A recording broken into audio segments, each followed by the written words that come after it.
এক শ্রেণীর মানুষ আছে, তারা নামাজ, রোজা, হজ, যাকাত, তেলাওয়াত, তাসবিহ, তাহলিল, দান, খয়রাত, কোরআন, আলেম ওলামা, মসজিদ, মাদ্রাসা এগুলো দেখতে পারে না।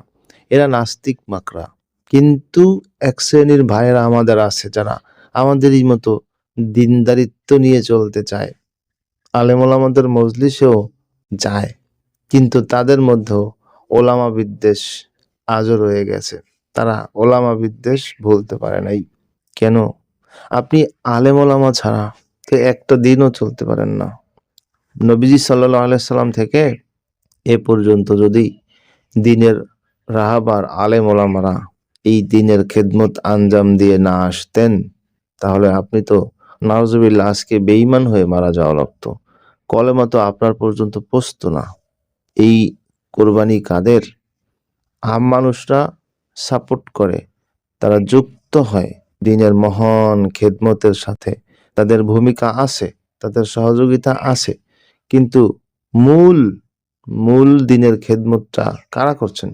আল্লাহ তাআলা আলেম ওলামাদের মাধ্যমে করায় নিচ্ছেন কিনা? তাবলিগ জামাত এটা চালু করেছে কি?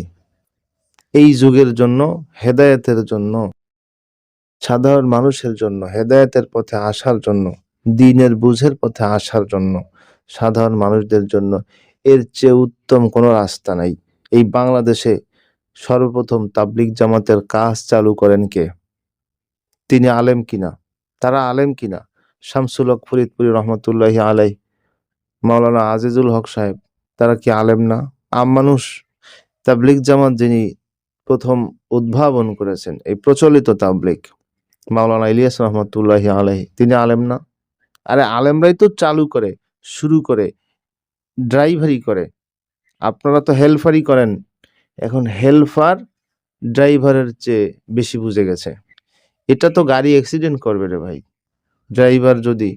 ড্রাইভারের চেয়ে যদি হেল্পার বেশি বুঝে, তারপরে হেল্পার যদি ড্রাইভারকে মূল ডিরেকশন দেয়, সে হেল্পারই করবে, সে সিগন্যাল দেবে, ঠিক আছে, এটা সহযোগিতা, এটা ভুল ধরার সিগন্যাল তো না, এটা সহযোগিতার জন্য। কিন্তু সে যদি ডিরেকশনমূলক সিগন্যাল দেওয়া শুরু করে, তাহলে তো গাড়ি অ্যাক্সিডেন্ট করবে। আর সে নিজেই যদি ড্রাইভারের সিটে দিয়ে বসতে চেষ্টা করে, তার কাঁচা হাতে সে যদি পাকা ড্রাইভিং শুরু করে দেয়, তাহলে তো সমস্যা। হ্যাঁ, আপনি ড্রাইভার হন আগে, আপনিও আলেম হন আগে, তারপরে আপনি ড্রাইভিং করেন। না, ওই হেল্পার থাকা অবস্থায় কাঁচা হাতে গাড়ি চালাইতে চায়, অথবা বলে যে ওই ড্রাইভারের চেয়ে আমরাই ভালো গাড়ি চালাইতে পারি, বা আমরাই যথেষ্ট। এটা গোমরাহি ছাড়া, এটা বিভ্রান্তিমূলক কথা ছাড়া আর কিছুই না।